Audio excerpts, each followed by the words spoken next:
Folks, welcome back to the shop. Long hiatus it's been. Been overwhelmed, I guess, with big build projects, so we're going to start to talk about those a little bit. We're cleaned up enough so we can move, but first and foremost, say hello. This is Boost, and Boost is an 8-week-old Dalmatian purebred puppy that was born Christmas Eve, and she came home yesterday. Today's the first day in the shop, so we're gonna do some of that today. And you know, try and ease the transition to back during the work week when we got to work and we got to make money. You know, it's separation anxiety and that sort of stuff, you know, that we're working with here. But she'll be in the shop every day from here on out. So if you're local enough, or what, you know, somebody we're lucky enough to do business with, there it is. You'll get to see her. Yeah. Okay. You good? So, the first one we're going to talk about now, 379 Pete. This is a Cummins Cat Swap. Now, we're going to get this out of the way because somebody's going to ask. It's like for like EPA. So the truck and the engine are the same certification level. So it's a normal, regular, perfectly legal EPA swap. It is not a glider. It's not that. So what do you got to do? Step one, I guess, is you blow up your Cummins, or I suppose your PACCAR, if you're wanting a cat. This case was an ISX that came apart. So step two, you know, you yank the cat out, or yank the Cummins out, and sourced ourselves customer sourced it a T600 Kenworth. This came out of. So, as you may have guessed, that means swapping the sump. The Pete having a set forward front axle, we'll have to have a rear sump, and the Kenworth being set back has to have a front sump. Now it turns out those are getting super hard to get. I wonder why. And you know, there's outfits out there, probably shouldn't mention any names, but they make kits to do this. But it's all, we didn't go that route because we're pretty familiar with the parts and pieces that it takes, and we figured we probably can do some cost control that way. So we got our kitty sitting in there.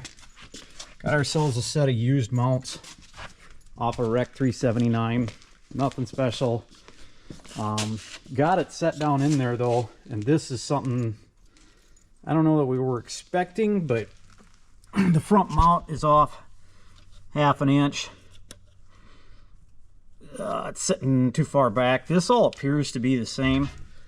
We didn't look all that up in the parts program because we didn't feel it was necessary, because we got one right over there. And we were able to deduce that these brackets, just this L shape here, is different. And the cap bracket is a little shorter. I don't remember what it was, 3/4 or 7/8 of an inch. Bring that forward. This frame rail is drilled for the steering box. I thought that was weird, because that one's not. I don't know. I don't know what that's about. Oh, what else? So this is pretty basic. You know, you redo the heater hoses and plumbing. We'll need all new coolant pipes. The air intake pipe that actually had shrapnel in it, the plastic pipes, which that's something a lot of guys miss. 379s, 389s with the plastic intake pipe, when turbo blows up, they'll go ahead and they'll chuck material back in there and actually embed it. And we see an ever-increasing amount of trucks where they're changed on the side of the road, customer does it, whatever, with repeat turbo failure. And that's where a lot of times it's coming from. Where was I headed with that? Oh, this thing, we lucked out the cold charge pipe, the hot charge pipe, the intake pipe. We're going to be using them off of this truck. So customer A is going to buy the pieces from customer B, because that one's getting a chrome Dynaflex set on it. We already ordered the stainless upper and lower coolant tubes, so we're probably still going to stick those on. I guess it would only be the upper where we're using the lower anyway on that, but they don't rust out. So fan hub, I think that's going to work. The radiator, I know, is the same. I'm pretty sure all the mounting, the fan, all that stuff should bolt up. So this is a fairly straightforward swap. We'll have to figure that out. And power steering lines, it looks like we're going to end up having to do something different with this pump or change it. Nobody's too happy about the fitment there. Then we're an SAE, like an SAE 2 flange. So I'm going to try and take the pump off the ISX and put it on there.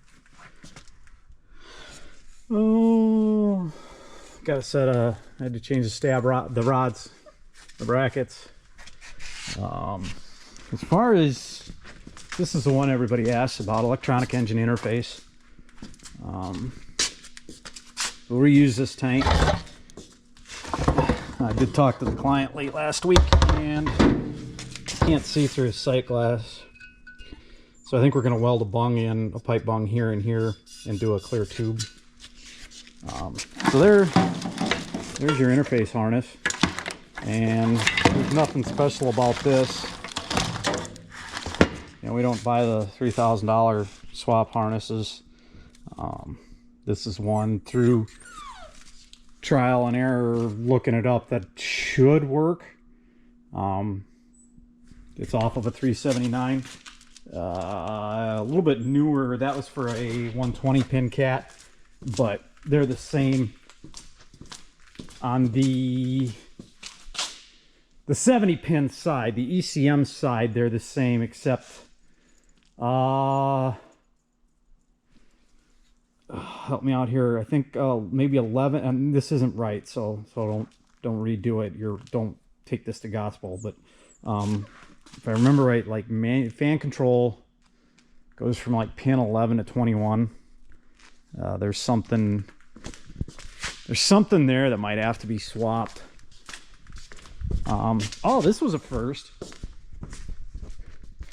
This was a first. Got ourselves a new load leveler. Like $1,700 for that thing. But we broke valve covers on the last two engines. They're just not, the trucks are getting tighter, and maybe this one isn't, but a lot of them are. And the inward pull is sometimes snapping the valve covers. Now this one, we changed the valve. We changed one of them anyway, because from the looks of it, it had a little bit of an issue with drafting, and so we put an Acert style breather cover on it. We'll put the Acert hose on it. But that thing, it's going to be worth its weight. Back to the load leveler, because being able to actually change the tilt and operation really sped things up. And unfortunately, in this day and age, I just had this conversation with a customer and friend last night about, the race to the bottom. The harder work, because it takes so many hours, ends up not paying as well, as opposed to somebody that sits on the side of the interstate and changes fuel filters. But I guess it comes down to what you want to do. Yes, we see you. Oh, you're gonna be dirty by the time we go back in the house. What else? Oh, another indication. This is not the correct factory oil fill tube. For the guys that are buying the high-priced ones, this is a rotating locking cap, so you don't blow it out on the acerts and the high boost stuff.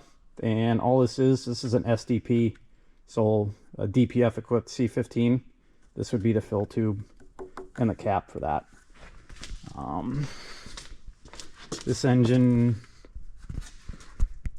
is supposed to be, I think it's documented like 100,000 miles on its in frame, so it should be a good healthy outfit for them. We took transmission with it. That's a low mileage rebuild, clutch, tranny, all that. Unfortunately, we had to knock the transmission off it. You couldn't get up in there. It was solid enough, but you got to change the cross. You got to change the cross shaft and get the Peterbilt elbow arm on it. So that's installment 1. We'll have more on it. Hopefully by the next time we come back to that one, we'll have it running. We're not too committal here yet because of this, in case we got to pull that back out. So even the lines and stuff we have run are not permanently attached. Probably have to redo some of the AC lines yet. Yeah, I think that's about it. And we'll have another one later. This one is a pretty interesting build. That's going to be a lot of fun. And this 359, you'll have to stay tuned for that one. We're going to get rid of the Tidy Cat seating and get this wrapped up soon. So there you have it. Oh, we didn't like that. Well, thanks for watching. Me and Boost here. I think we're gonna call it a day, or at least get to the editing counter. So we'll catch you on the next one.